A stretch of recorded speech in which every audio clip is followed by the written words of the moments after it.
faarfachuudhaaf maqaa abbaa ilmaa afurii qulqulluu waaqa tokkooti abdanne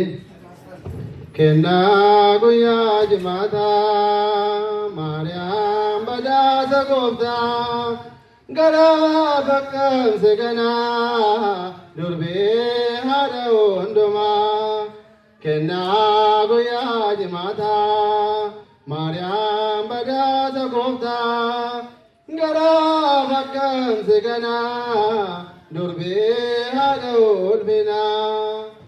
ilma kee fannoorratte naan jedhee kun haadha keeti fudhadhee anis kennaa koo maariyaam haadha uumaa koo ani ilma isheen haadha koo indagadhu ingano ayoko indagadhu ingano ayoko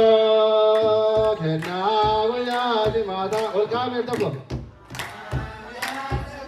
ho'isaa farfadaagaa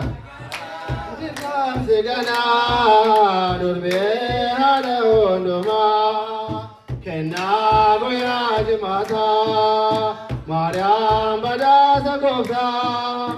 gara bakkamse ganaa durbee haadha hundumaa waaqayyoon filatamtee ayyaanaan kan guutamtee dubaroo keessaa kan taatee maariyaam kan eebbifamtee hin dhokfamuu dhugaan macaafarraa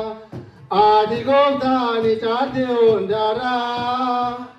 ati gooftaani caalte hundaarraa kennaa guyyaa jimaataa gara bakkamse ganaa durbee haadha ulfinaa kennaa guyyaa jimaataa maariyaam badhaasa gooftaa gara bakkamse ganaa durbee haadha gooftaan see wajjine yaa durbee hin sodaatine siin jedhee ergamaan gooftaa ni deessee mootii moototaa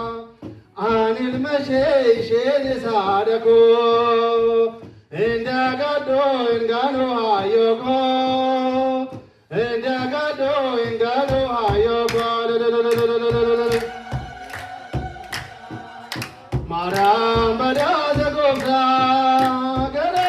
bakkamse ganaa durbee haadha hundumaa kennaa guyyaa jimaataa maariyaam badhaasa gooftaa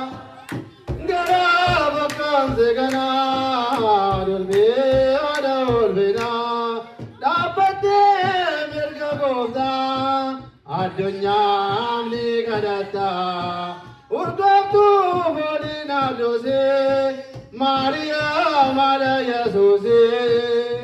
hin dhokfamuu dhugaan macaafarraa ati gooftaani caalte hundaarraa ati gooftaani caalte hundaarraa kennaa guyyaa jimaataa bara keessan gara bakkamse ganaa durbee haadha hundumaa kennaa guyyaa jimaataa maariyaam badhaasa gooftaa gara bakkamse ganaa durbee haadha hundumaa ishee waa'ee faataa isaatiif abbaan faataa kan galateeffameef kan eebbifameef haa ta'u ishee gadi tataa